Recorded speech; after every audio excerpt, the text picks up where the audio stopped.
Olá! Estamos aqui, o Dr. Vinícius e eu, para mais um episódio do Saúde e Leveza com Andrea Bottoni. Dr. Vinícius Sidra Correia, di Santa Catarina, Joinville, ok? Ele fala tu, eu gosto.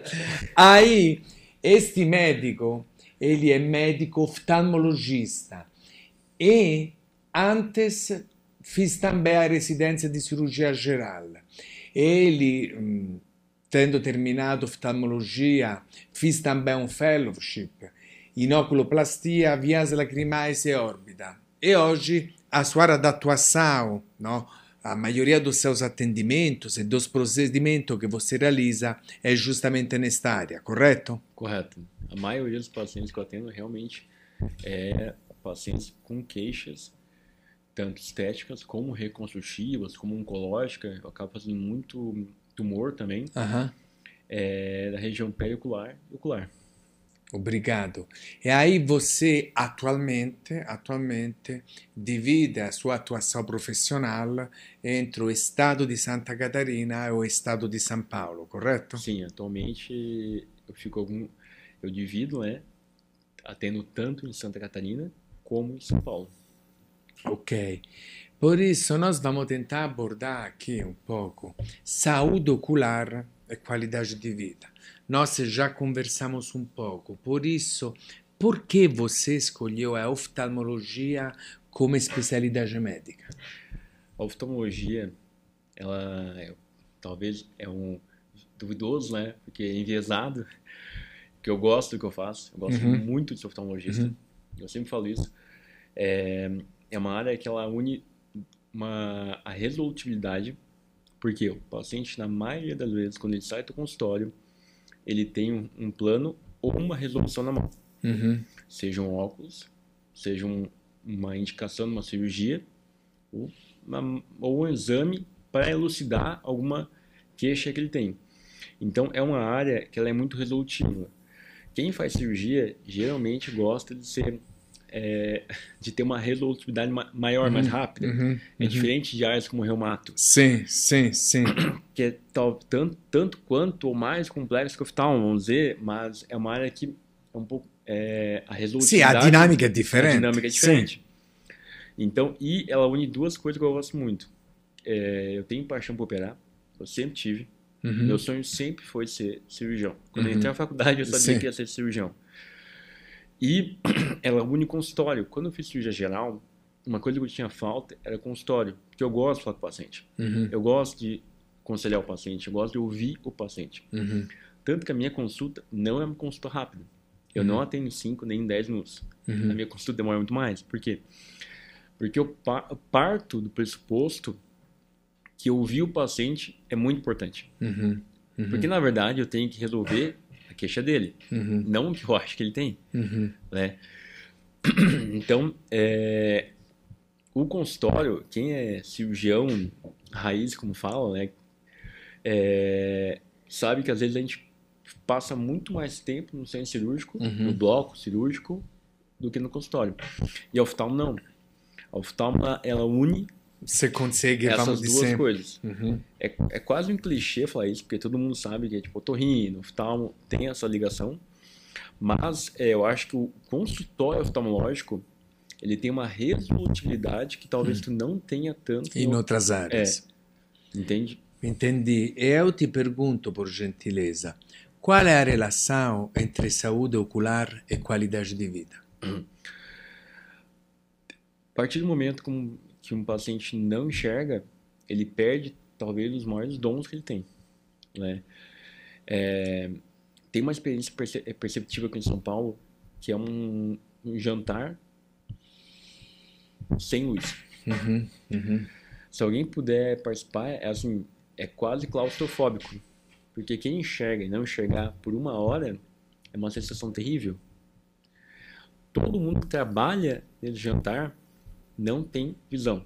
Então, eu acho assim, a partir do momento que um paciente não enxerga, ele perde uma percepção de vida que ele tem gigante. Não é? Mas não é só uma percepção de vida. É neurológico. Por quê? Um paciente idoso que começa a perder a visão, ele tem muito mais chance de ter demência do que um paciente da mesma idade, mesmo gênero, mesmo convívio que tem visão. Porque ele perde o estímulo. Tanto que, claro, tem estudos e tal, mas às vezes alguém chega para mim e fala assim, pô, doutor, mas vamos pegar esse paciente de catarata, que tem demência, já está demenciado, mas é exatamente por isso que eu quero operar ele. Porque eu vou retrazer um estímulo visual que ele não tem mais. Isso, na verdade, pode reavivar ele, inclusive. Gratidão pela sua partilha. Eu falo frequentemente di qualità di vita. E qualidade de vida, bem-estar, realmente, permeia diferentes áreas. E aí, novamente, por isso, esta atenção, esta percepção, este cuidado, esta atenção aos detalhes, pode fazer a diferença em melhorar, não? Em melhorar a sua percepção, em aumentar a sensação de bem-estar. Muito obrigado. E aí eu te pergunto, quais os principais problemas oculares causados, por exemplo, pelo uso prolongado de telas? Computadores, smartphone, tablet. E aqui a gente não está para criminalizar as telas. Mas a gente sabe. O que você poderia agregar dentro desse aspecto, por favor? Esse é um tema polêmico, atualmente, né? É talvez um dos temas mais polêmicos que nós temos, porque assim, faz mal? Faz. É óbvio que faz, tem estudos que dizem que faz, né? Principalmente na criança, no desenvolvimento. Mas o que eu falo, às vezes vem uma criança com um pai, 7, 8 anos, e eu falo assim, olha, teu filho tem miopia alta, a gente tem que diminuir a exposição à tela e aumentar a exposição a ambiente aberto. Que eles trabalhos mostrando que melhora, entendendo na verdade. Tem uma tendência a regredir a progressão da miopia, que é um tipo de grau onde o paciente não enxerga para longe. Aí às vezes os pais falam, pô, mas como é que eu vou fazer? A escola pede um tablet, como é que eu vou tirar ele da tela? Então assim, como é que eu falo, o que eu faço nessa situação? É complexo, então o que eu falo? É polêmico. Mas o excesso de tela, principalmente na primeira infância, traz uma tendência de causar miopia. Novamente, miopia é doença? Sim e não. A miopia, até um certo grau, é um aspecto constitucional do paciente. Eu tenho miopia, por exemplo. Então, tu tem que corrigir aquela miopia. Mas, o uso de tela prolongado traz uma tendência dessa miopia aumentar de grau e em velocidade de aumento, né? Em velocidade de progressão, chegando à miopia patológica, que a gente fala, que é aquela miopia que é doença, que vai causar uma série de danos ao longo da vida do paciente, entende? E o uso de tela traz isso, né? Muita coisa que é de ruim a gente importa. Então, assim, o Japão ele está sofrendo uma epidemia de miopia. Eles têm N estudos, sim, não, a favor, contra, mas o fato existe uma epidemia de miopia no Japão, entendeu? É só por causa do uso de tela? Talvez não, mas com certeza existe uma influência muito grande, né? E como é que a gente vai fazer? Por quê? Porque usar óculos, beleza, é bonito. Eu gosto de óculos, eu me sinto bem de óculos. Mas, a partir de um ponto que aquela miopia progride, ela vai virar doença. Ela vai virar patológica. E daí a gente tem uma série de danos ao longo da vida do paciente. Não estou falando nem só de usar óculos ou de não poder corrigir uma cirurgia, que às vezes é tão alto que não é corrigível. Mas por exemplo, tem maiores tendências de descolamento de retina. Um paciente que tem uma miopia muito alta, ele tem uma tendência maior de ter uma degeneração da retina, entendeu? Então, é uma série de danos que o paciente tem uma tendência maior pela miopia virar patológica, pelo aumento progressivo da miopia. E a pergunta que a gente faz hoje é, esse paciente que tem um grau muito alto de miopia, que é uma patologia, que chegou ao ponto de virar uma patologia, uma doença, já teria uma patologia sem uso de tela ou não? Entende? Acho que é uma reflexão bem importante. Você usa uma palavra às vezes polêmica, certo? Aí eu te pergunto, recomendações, você já falou alguma coisa, para reduzir os impactos do uso excessivo de tela. Claro que é uma coisa teoria, é uma coisa prática. Sim. No? Conceitualmente, mais ou menos, você sabe. Sim. Tem alguma dica específica mais que você gostaria de dar? Tem, assim, ó, é voltar ao modo antigo, né? Voltar ao que era antigamente. Quanto mais a gente sabe que a criança é exposta ao ambiente aberto, tipo brincar na rua, brincar no parque, ela tem uma tendência menor a ter uma progressão de miopia ou ter miopia, entendeu? Tem um desenvolvimento melhor da visão, porque na verdade a criança não nasce vendo, ela nasce com a visão muito ruim, e aquela visão vai desenvolvendo a ponto de aos 7 anos ela tem que enxergar 100%. Perfeito. Se ela não enxergar 100%, algo tem que fazer. Por quê? Porque se ela não enxergar aos 7 anos, mesmo com óculos, ela nunca mais vai enxergar, provavelmente. Então aí que é a dica de leve ao oftalmologista cedo.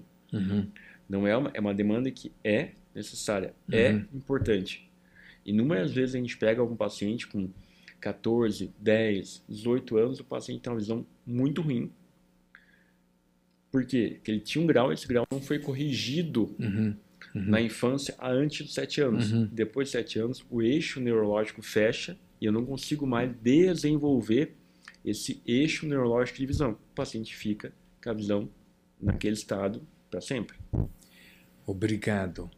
E aí eu te pergunto, sempre dentro desse conceito de cuidados, de qualidade de vida, de como a gente pode otimizar determinados aspectos, como o clima seco, a poluição das cidades pode prejudicar a visão. Sim, o olho seco hoje em dia é uma doença. Deixou de ser uma queixa para ser uma doença. Existe até código para isso, né? No Código Internacional de Doenças. Sim. O CID, né? Então, assim, pessoas que têm tendência a ter olho seco com certeza vão ter mais queixa em ambientes mais poluídos. A gente recentemente teve uma queimada muito grande, né? Sim. E, assim, brotava paciente no consultório com queixa de olho seco. Lacrimejamento, sentido prurido, né? Coceira, ardência, hiperemia, vermelhão no olho. O paciente, pô, doutor, tô com o olho vermelho, tá doendo, tá lacrimejando, não sei o que é. Conjuntivite? Não, não é conjuntivite. É um paciente que às vezes que tinha um olho mais seco, um filmo lacrimal não tão bom, e com a disposição daquela poluição, né, aquela queixa aumentou, aquela lágrima diminuiu a qualidade e o olho ficou mais exposto. E a córnea é praticamente o tecido com mais inervação nervosa de dor do corpo. Então, começa a irritar muito, o paciente tem muita sensibilidade. Mesma coisa no ambiente altamente poluído, né? Ele vai ter uma queixa maior, com certeza. Fora a blefarite, que é a inflamação ao redor dos cílios, né? O acúmulo de pó, poluição, oleosidade da pele, que acaba agarrando os cílios, faz uma inflamação. Muito comum, paciente idoso falando que tem coceira, que o olho acorda meio grudado, tem uma secreçãozinha. Muitas vezes é blefarite, causado ou aumentado pela poluição. Entendi. Por isso, vocês percebem quantas coisas, mesmo se a gente está falando de um aspecto bem específico, os cuidados, não? O autocuidado, não? É sempre importante. E aí, por isso, dentro desse conceito, quais os principais hábitos que podem prevenir ou colaborar na prevenção de problemas oculares? Alimentação saudável, proteção solar, determinados exames. O que você gostaria de destacar, por favor? Talvez a coisa que eu mais queria assim, não tenha diabetes. Ou, se tiver, cuide muito. Por quê? Porque a diabetes é uma das maiores causas de cegueira que a gente tem no país. No país, em quase todos os países, né? Claro, tem países que têm menos tendência de diabetes. Sim. Mas o dano ocular da diabetes é, assim, imensurável. Às vezes um colega que não é oftalmo, mesmo sendo médico, às vezes tem diabetes e tu vê que ele não consegue ter a percepção do dano que ele vai ter, entende? E a diabetes, como em todas as partes do corpo, no rim, a partir do momento que tu ligou ela, o dano dela naquele tecido, naquele órgão, é quase irremediável, né? Tu vai só tampar buraco. Muitas vezes o paciente chega com uma retinopatia diabética, que é a doença da retina causada pela diabetes, né?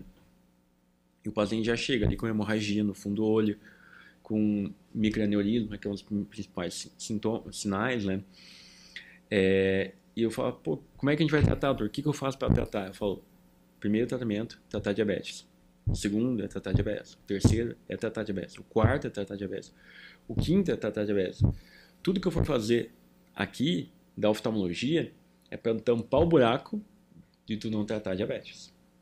Aí o paciente fala, pô, mas é tão difícil. Não, que é difícil, eu sei. Eu tive uma avó diabética que fez uma ponte safena, teve N situações, então assim, tive um convívio familiar muito grande. É muito difícil, mas é muito mais difícil tu tratar o dano. E você percebe, você fez um exemplo bem específico, inclusive, de uma sua vivência familiar, certo?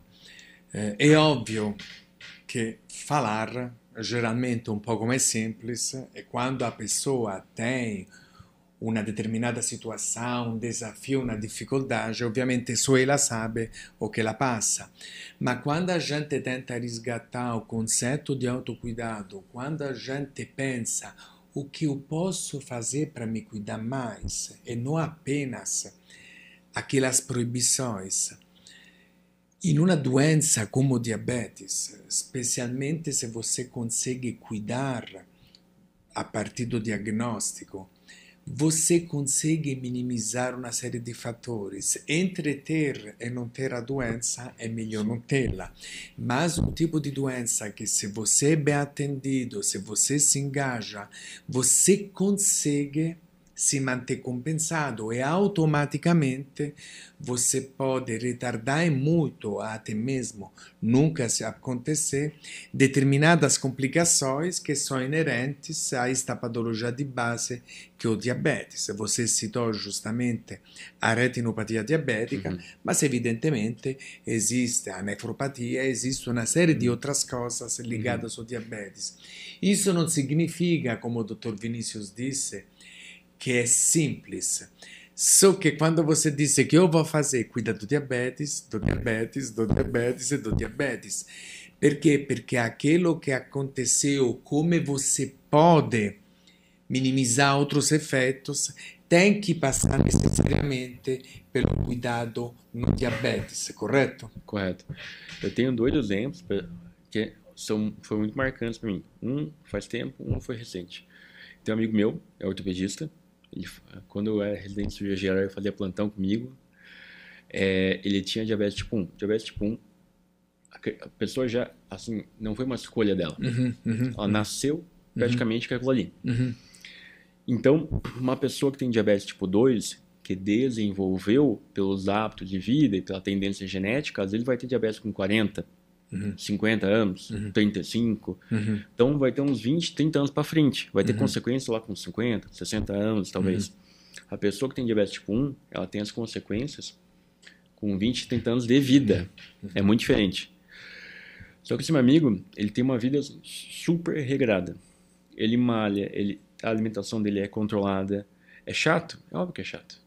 Ninguém falou que é divertido, entendeu? Mas aquilo ali tornou a vida dele. E ele não tem quase nenhuma sequela. Eu vou falar quase porque faz recentemente que eu não vejo ele. Sim. Mas até onde eu sei, ele não tinha nada. Ele é zerado. Porque estava sempre bem sempre compensado. Ele malhava. Ele, apesar de ter uma vida super atribulada, ele é ortopedista, então assim, plantão, aquela coisa tudo. Sim. Ele malhava, tinha um físico legal. Ele conservava, tipo, apesar de ser casado, ter filho, tipo, todo o pacote, ele conseguia. A gente ia fazer plantão, ele levava as marmitas, em vez de comer o fast food ali, o iFood, ele levava a marmita.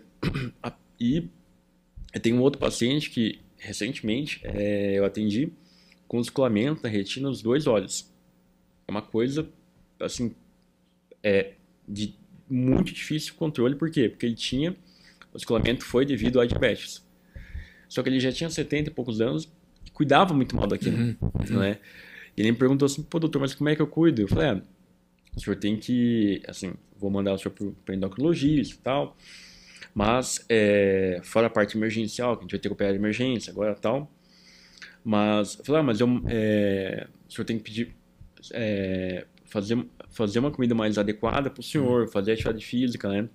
Ele falou assim, pô, doutor, mas eu não estou enxergando. Eu falei, mas a gente vai ter que dar um jeito, cada um vai ter que adequar a realidade do senhor, não dá para ficar assim, tá entendendo?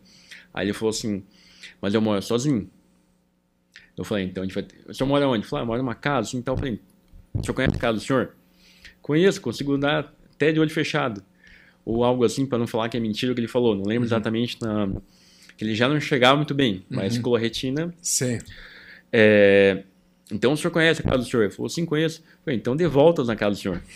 Porque o senhor vai ter que caminhar, vai ter que fazer um exercício aeróbico. Se é o que dá para fazer, faça. Entende? Então eu falo assim, cada um tem a realidade, né? A gente mora num país que tem dimensões gigantes. Como se adequar à realidade? Cada um tem que se adequar. Mas tu tem que ter o autocuidado, tu tem que ter a noção que se tu não tratar, tu vai ter consequências. Em média, um paciente que tem diabetes, ele tem alterações na retina com 20 anos de doença.